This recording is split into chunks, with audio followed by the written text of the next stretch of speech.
And now, the most listened to financial show in the country. Or it should be.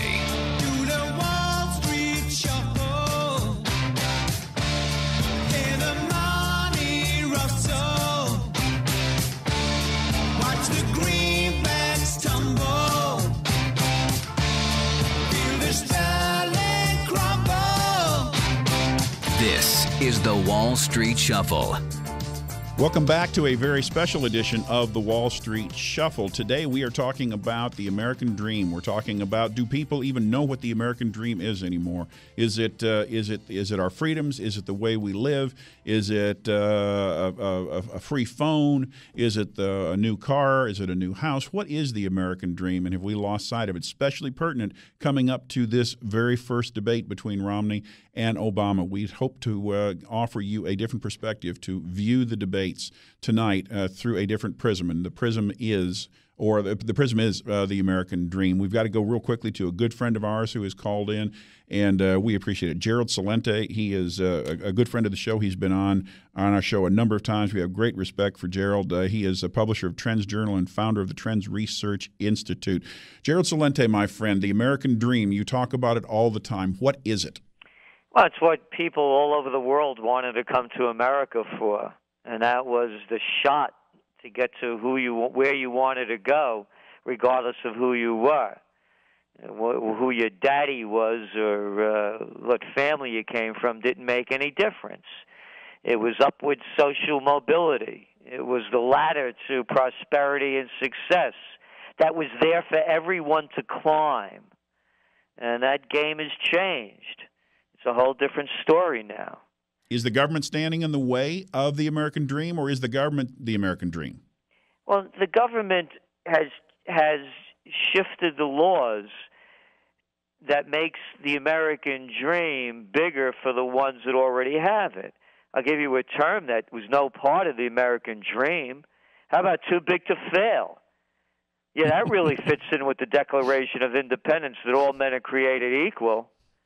But some are too big to fail. Exactly. So it's the government that's killed it. So I'm assuming you believe that this is a momentous election for the country, and this really is a decision. This is a significant different approach to government. One would assume between Romney and Obama. I don't see. First of all, as you know, Dan, I'm a political atheist. Right. I don't believe in anybody's political religion, and I don't bow to political gods.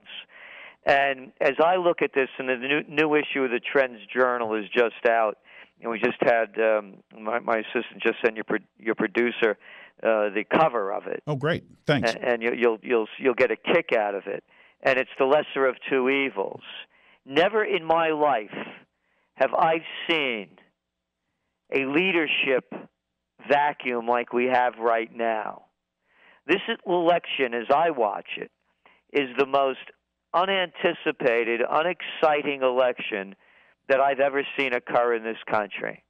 And as we look at and listen to what people are saying, we hear it over and over again. I'm going to vote for a lesser of two evils.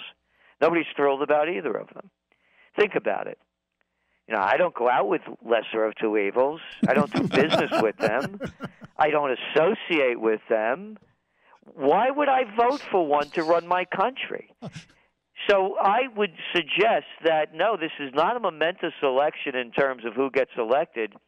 It's momentous in terms of what America needs and what it's not going to get, as I see it. Well, and your point is extremely well made.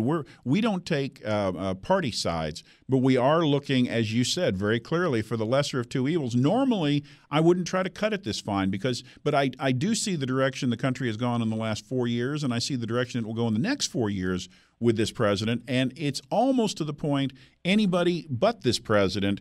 Not that Romney is the salvation. He's never been my candidate. He isn't my candidate now. But again, think of what you're saying. Anybody but this president. And that's like saying, anybody but the last one I went out with. You know, what I'm saying is this is a critical time in this country. Yes. The world is at war, and people don't want to call it what it is.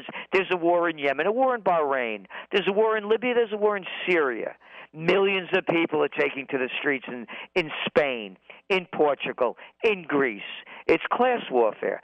The war hasn't ended in Egypt. It hasn't ended in Tunisia.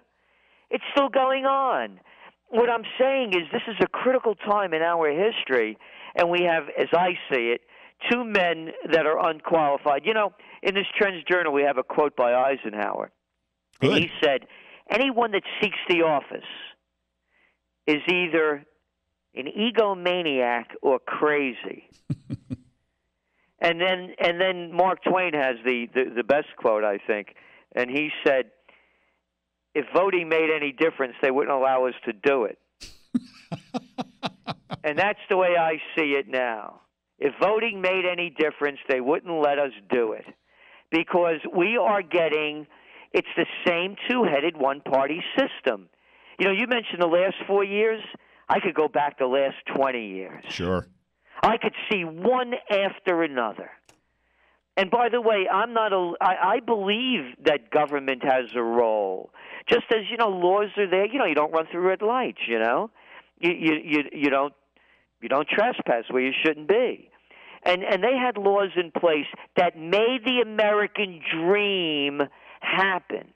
And they changed the game. All of a sudden, companies are all bought up by a couple of guys, hedge funds. When I was growing up, there was no such thing as that. There were no Carlyle Groups or Blackstones. You know, there were no Staples. You know what they used to have? Here's a quaint thing. How about stationery stores? How about hardware stores? Yep, absolutely. How about mom and pop shops? No, everything is under the control of the bigs. How about the family farm? Yep. So that's the American dream. Now, Gerald, also, I know you not to be a pessimistic person. Contrary to how bombastic sometimes you and I sound on the air, I know you are a very optimistic person. Where the optimism that you have right now, what is it rooted in? The optimism to me is rooted in the human spirit. And as I'm at this for over 30 years, and I've come to the final conclusion that nothing is going to change until people change. So more individuals take control of their lives. Stop looking for leaders to lead them. Do the best that you can do. What is that unique gift that only you, Dan, have and everybody else has? And are you working to make that happen? Are you reaching the levels of courage and dignity and respect and passion and integrity that you have it within you to do?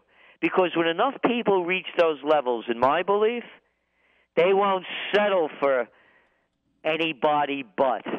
They will not associate or have lesser of two evils run them. So to me, we need to go back to when America was great. Things weren't always like this. Do you know who was responsible for passing the Glass-Steagall Act in the 1930s? Do you know who was a great pusher behind it? I just learned this from Nomi Prinz, who was a former managing director of Goldman Sachs and one of the writers in the TrendsJournal. She's doing extensive research, and right now she's over at the FDR Library, and I had dinner with her last night. The bankers pushed for it. You know why? Why is that? They wanted to have people to have confidence in the system. They were smart enough to know that they shouldn't be greedy and take everything. They wanted to restore confidence. And now you look at it. All they want to do is grab more from the top. So the American dream to me is let's make this playing field really level. Stop tipping it in terms for the big guys. And that's the way the laws are, by the way. You want to open up a business? They have every little regulation in there for you to follow. But, hey, you want to rob MF Global?